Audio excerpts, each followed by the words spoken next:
பொன்னியின் செல்வன் ஐந்தாம் பாகம் தியாகச் சுடர். அத்தியாயம் 28. கோஷம் எழுந்தது. இளவரசர் அருள்மொழிவர்மரின் அந்த இளம் பொன் முகத்தில் என்ன மாய மந்திர சக்திதான் இருந்ததோ தெரியாது. இத்தனைக்கும் இளவரசர் அச்சமயம் முகத்தை சுளுக்கிக் கொள்ளவும் இல்லை. கோபத்தின் அறிகுறியும் சிறிது கூட காட்டவில்லை. வெண்ணெய் திருடி அகப்பட்டுக் கொண்ட கண்ணனைப் போல் குற்றத்தை ஒப்புக்கொள்ளும் பாவனை முகத்தில் தோன்றும்படி நின்றார். சின்னப் பழுவேட்டரையரிடம் குற்றம் கண்டுபிடித்து கழிந்து கொள்ளும் அறிகுறியோ அவரை எதிர்த்து போராடும் நோக்கமோ அணுவளவும் அவர் முகத்தில் காணப்படவில்லை. ஆயினும் அஞ்சா நெஞ்சமும் அளவிலா மனோதிடமும் வாய்ந்தவரான காலாந்தக கண்டரின் கை கால்கள் அந்த கணத்தில் விடவிடத்துவிட்டன. முகத்தில் வியர்வை அரும்பியது. என்னது செய்கிறோம் என்று கூட அறியாமல் இரு கைகளையும் கூப்பி வணக்கம் செலுத்தியவாறு, பொன்னியின் செல்வா, ஈழங்கொண்ட வீரா, சோழ நாட்டின் தவப்புதல்வா, இது என்ன கோலம்? இது என்ன காரியம்? இவ்விதம் தண்டிப்பதற்கு என்ன குற்றம் செய்தேன் நான்? சற்றுமுன் நான் செய்த பிழையைப் பொறுத்து கருணை புரிய வேண்டும். மன்னித்தேன் என்று அருள்வாக்கு தர வேண்டும். கண்ணிருந்து பாராத குருடனாகிவிட்டேன் என்று தழுதழுக்க குரல் நடுங்கக் கூறினார்.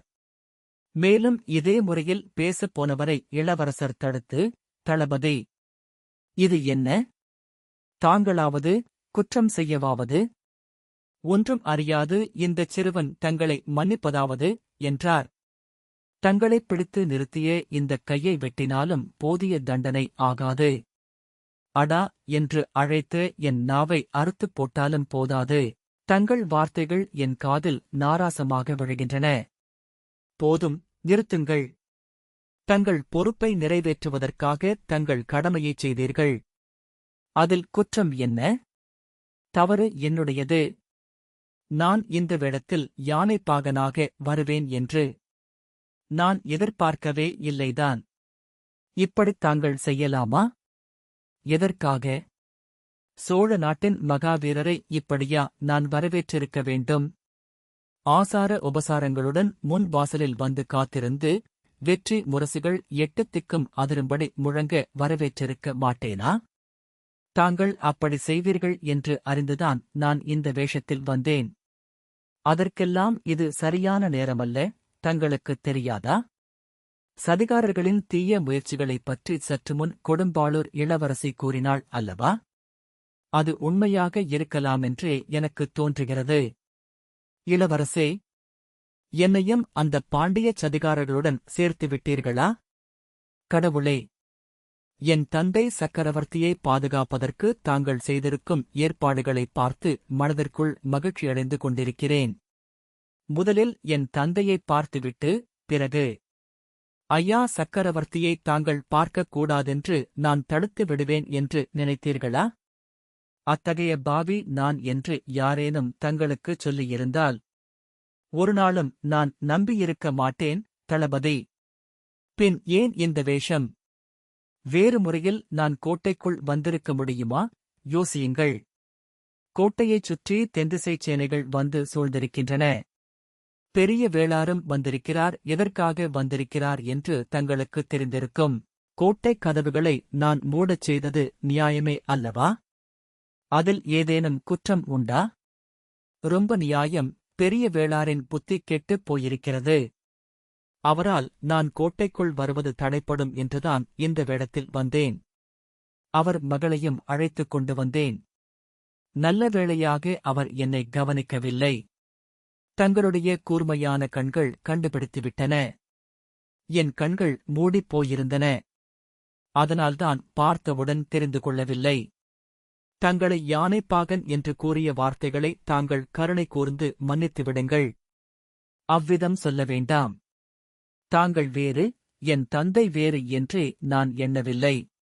என்னை சிறைப்படுத்தி கையோடு கொண்டு வருவதற்காக தாங்கள் ஆள்களை அனுப்பியிருந்தீர்கள். கடவுளே, இது என்ன வார்த்தை? நானா சிறைப்படுத்த ஆட்களை அனுப்பினேன்?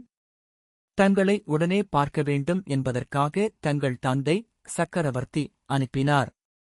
அது எனக்குத் தெரியாதா தளபதி? இலங்கையில் நான் இருந்தபோது அவர்கள் வந்தார்கள்.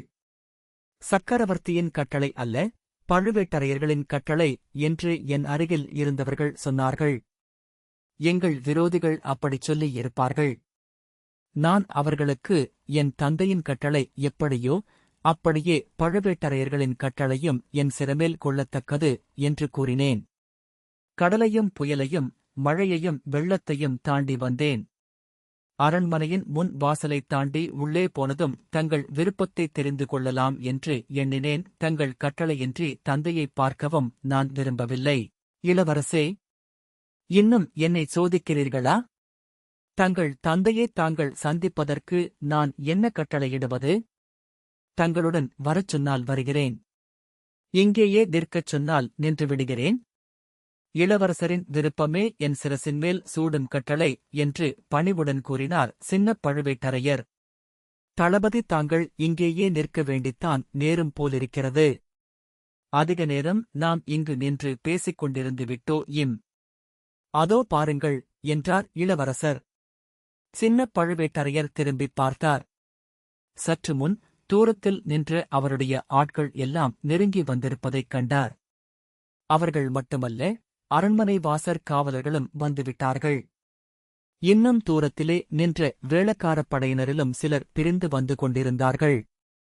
அருகில் வந்துவிட்டவர்கள் அனைவரும் பொன்னியின் செல்வரை கண்கொட்டாத ஆரவாரத்துடன் பார்த்துக் கொண்டிருந்தார்கள். சின்னப் பழுவேட்டரையர் திரும்பிப் பார்த்த நேரத்தில் இளவரசரின் திருமுகத்தில் விளக்கு வெளிச்சம் நன்றாக விழுந்து மிக பிரகாசமாக தெரிந்தது. வீரர்களில் ஒருவன், வாழ்க இளவரசர் என்றான். வாழ்க பொன்னியின் செல்வர் என்றான் இன்னொருவன். மகிந்தனை புறங்கண்டு ஈழங்கொண்ட வீராதி வீரர் வாழ்க என்றான் மற்றொருவன். இந்தக் குரல்களைக் கேட்டவுடன் வேளக்காரப் படையினர் அனைவரும் அங்கு விரைந்து வரத் தொடங்கினார்கள். பற்பல குரல்களிலிருந்து வாழ்க பொன்னியின் செல்வர் என்ற வாழ்த்தொலிகள் எழுந்தன. அரண்மனை வாசலானபடியாலும் சின்னப் பழுவேட்டரையர் அங்கிருந்தபடியாலும் அந்த ஒலி மிக மெல்லியதாகத்தான் அப்போது எழுந்தது. இளந்தென்றல் காற்று புதிதாக தளிர்த்து அரச மரத்தின் மீது அடுக்குங்கால் ஏற்படும் சலசலப்புச் சத்தத்தைப் போலத்தான் கேட்டது. நேரமாக ஆகஸ்டு, நாள் ஆகஸ்டு. அந்த மெல்லிய ஒலி எப்படி வளர்ந்து வளர்ந்து பெரிதாகி மகா சமுத்திரத்தின் ஆயிரமாயிரம் அலைகளின் ஆரவாரத்தையும் மிஞ்சிய மாபெரும் கோஷமாயிற்று என்பதை பின்வரும் அத்தியாயங்களில் பார்ப்போம். தளபதி, நாம் இங்கே நின்று பேசியது தவறாகப் போயிற்று.